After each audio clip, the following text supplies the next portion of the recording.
Iran, America, and Israel, the hidden truth behind the conflict. Imagine this. Out of the 57 Muslim countries in the world, why is America and Israel focused only on Iran? What makes Iran so threatening? Is it just about nuclear weapons? Or is there a much deeper reason the world isn't ready to talk about?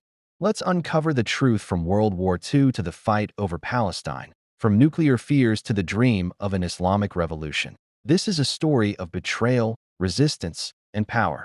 How the conflict began. To truly understand the United States, Iran conflict, we must go back to World War I. At the time, Iran's Shah made a critical decision. He sided with Hitler's Germany, which angered Britain.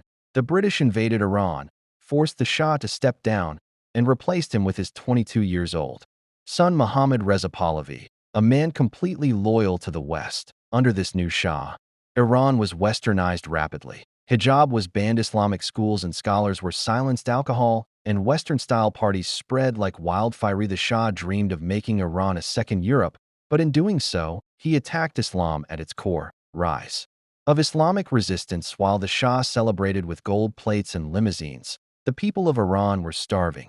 And in the shadows, Ayatollah Khomeini was rising, a religious scholar exiled to Iraq who started recording his messages on cassette tapes and sending them secretly into Iran. These messages ignited a revolution. Millions began to follow Khomeini. Eventually, even Saddam Hussein offered to assassinate him, but the Shah refused, thinking Khomeini was powerless. But he wasn't. His words inspired the Iranian people to rebel. Soon, the Shah was overthrown and fled the country. In 1979, Imam Khomeini returned to Iran, welcomed by nearly 7 million people.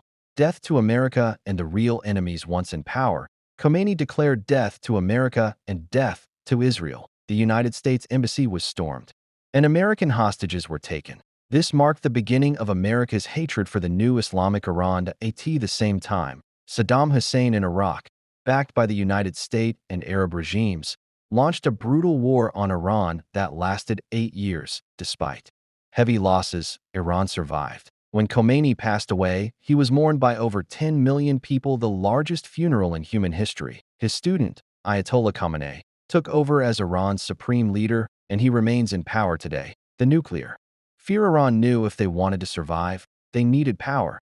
And in today's world, that means nuclear weapons. But building a nuclear bomb is no easy task until help came from next-door Pakistan.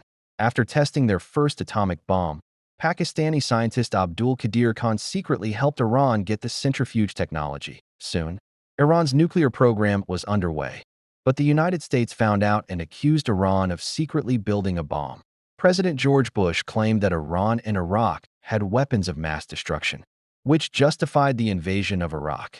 Now Iran became the next target. The fatwa that shocked the West, but then something unexpected happened. Ayatollah Khamenei issued a fatwa, an Islamic ruling declaring nuclear weapons forbidden in Islam. In Islam, you cannot kill children, women, or destroy lands. A nuclear bomb kills everyone. It is haram. That he invited the world to come inspect Iran's facilities. Even the United Nations confirmed Iran wasn't making bombs, but one country wasn't convinced: Israel. They claimed the fatwa was a lie, a deception. Turkey, and kept pressuring America to attack assassinations and sanctions with no clear proof.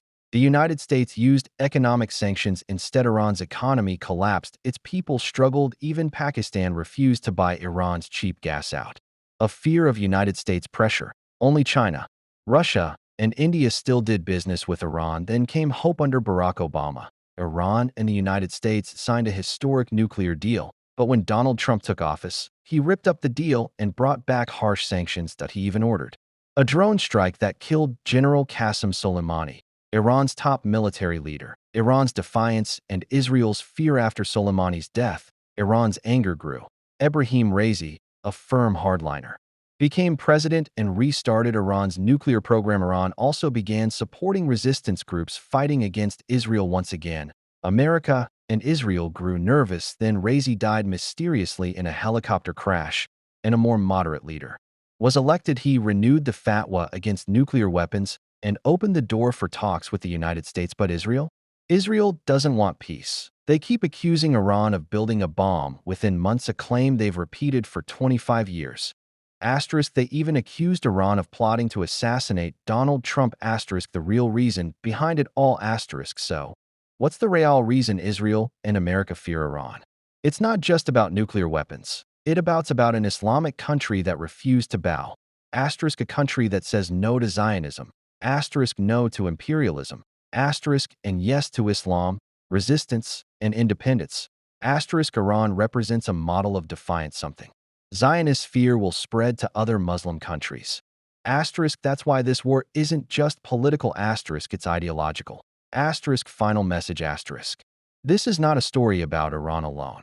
Asterisk, it's a story about what happens when a nation chooses Islam over submission.